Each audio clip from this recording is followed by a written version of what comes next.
We turn to our next guest. He holds the John J. and Rebecca Moore's Chair of History and African American Studies at the University of Houston, one of the most prolific writers of our time. His latest book is entitled Revolting Capital, Racism and Radicalism in Washington, D.C., 1900 to 2000. Dr. Gerald Horne. And Dr. Horne, we were just talking about the piece in Asia Times that NATO is a mess and the Russians are winning. Ukraine war turning into Moscow's favor as Western equipment and manpower in dangerously short supply. And I would take issue with the point turning in Moscow's favor, because it really appears as though this thing was always going in that direction. Your thoughts, Dr. Horne? Well, certainly your last point has merit. Recall that it was the former U.S. President, Barack Obama, who counseled against a military confrontation over Ukraine with Russia because he said that Russia had, quote, escalatory dominance, unquote. That is to say that its population dwarfs that of Ukraine. At Ukraine's best moments, it may have been 44, 45, perhaps 50 million, Russia 150 million. And certainly territory-wise, it's much larger. And there hangs a tale, because I think that not only in NATO and Brussels, but even within certain quarters in Moscow, I'm afraid to say that they have not necessarily figured out the nature of this conflict. What I mean is that if we go back and look at the Cold War that eventuated with the collapse of the Soviet Union in 1991, the conventional wisdom holds that that was a struggle, primarily a struggle over, quote, communism, unquote, or socialism, or Moscow's aid to national liberation movements in Southern Africa and all the rest. And certainly those points have merit, but I think it obscures the wider point, which I've tried to mention more than once on these airwaves, and it's important to mention it as we go into a new year, which is that even before the formation of the Soviet Union in 1917, there were sharp contradictions between the Western European states and the United States and Moscow. This had something to do with the fact that the Western European states, although they were allegedly world beaters going around the globe, look at the British Empire, the French Empire, the Spanish Empire, they were not necessarily the dominant force in their own backyard. Because today, for example, if you look at Britain and France, their population is probably about 60 million, speaking provocatively or liberally, and the Federal Republic of Germany is 82 million. Russia is 150 million. And so that contradiction had led to attempts historically, for example, by Napoleon Bonaparte at the beginning of the 19th century to overthrow Russia, with Britain financing the Japanese attack on Russia in 1904, 1905, Operation Barbarossa by Adolf Hitler, June 22nd, 1941. And so when you have this latest chapter in this story, which is the special military operation ignited in February 2022 because the NATO powers led by the United States want to turn Ukraine into a kind of watchdog or a kind of bulldog, pit bull, attacking Russia, because the overall strategy would be that you overthrow the regime in Moscow, and that puts you in the catbird seat into going after China. But that plan, which was harebrained to begin with, if they had even listened to Barack Obama, has failed miserably. And so now they're left with the prospect of Russia aligning with China, which presents a formidable challenge to the North Atlantic powers, which they probably will not be able to overcome. And what's even more remarkable is that I doubt if there will be a sort of after-action report where they sift through the ashes and try to figure out what went wrong. Instead, I think that they'll probably just try to come up with another plan, another harebrained scheme in terms of trying to dislodge the state power in Moscow.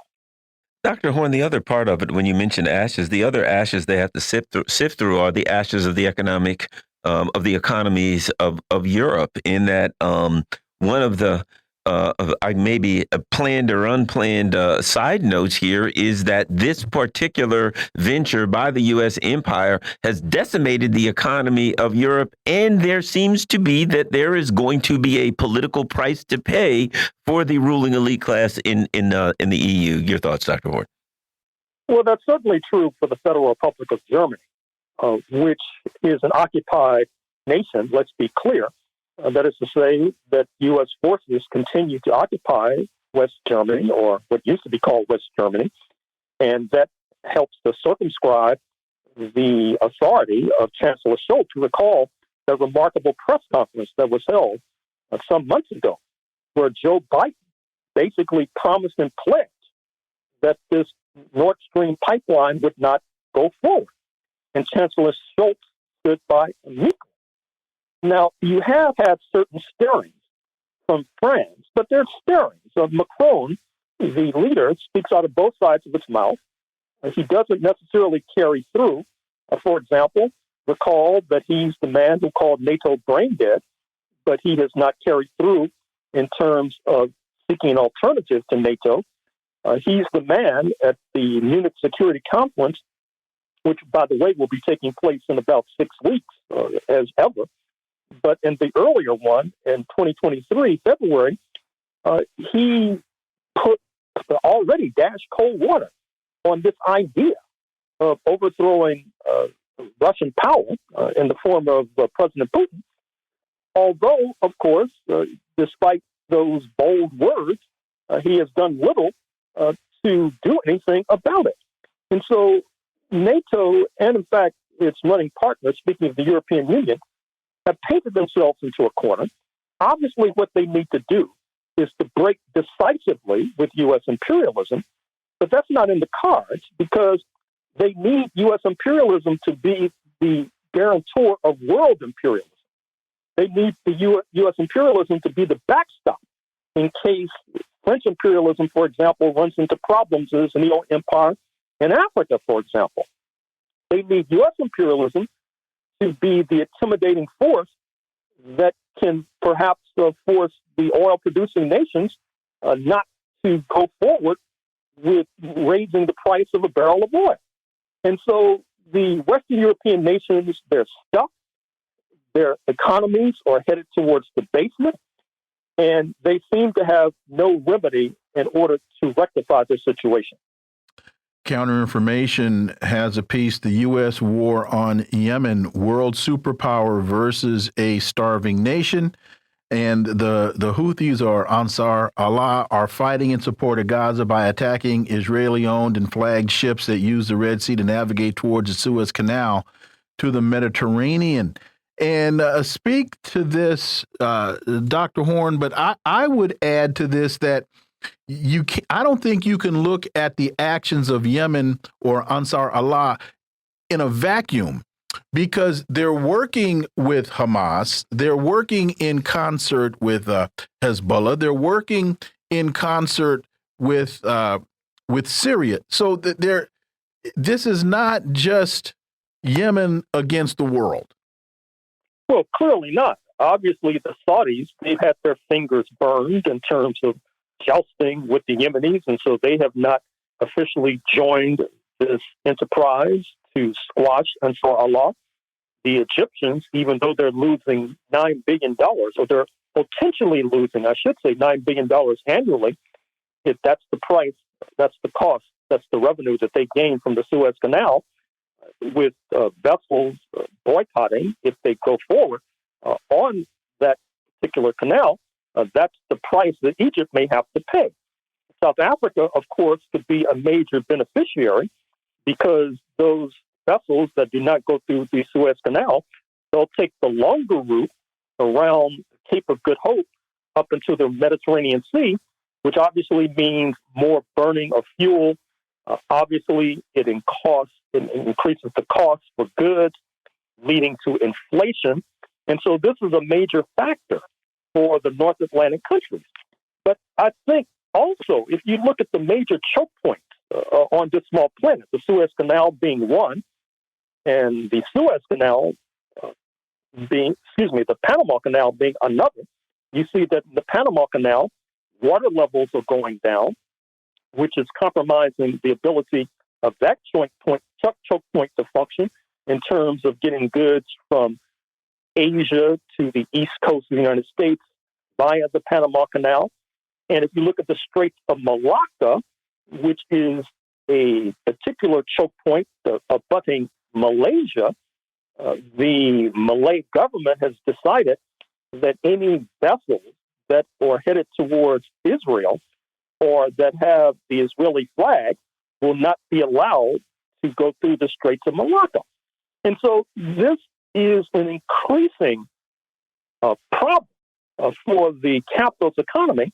And I would be remiss if I failed to mention the most proximate choke point.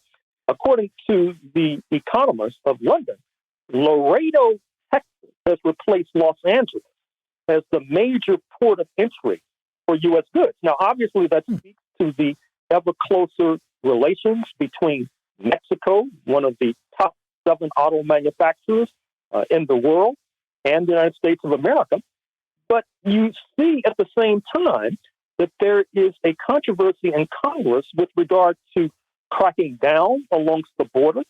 Texas has already putatively said that it's going to violate the U.S. Constitution by taking over immigration from Washington. At the same time, you have a secession referendum headed for the ballot in Texas. Yes, Texas may secede and become an independent state. So if you mix all of these factors together, what you see is not only a crisis for world imperialism, you see a crisis for U.S. imperialism more particularly.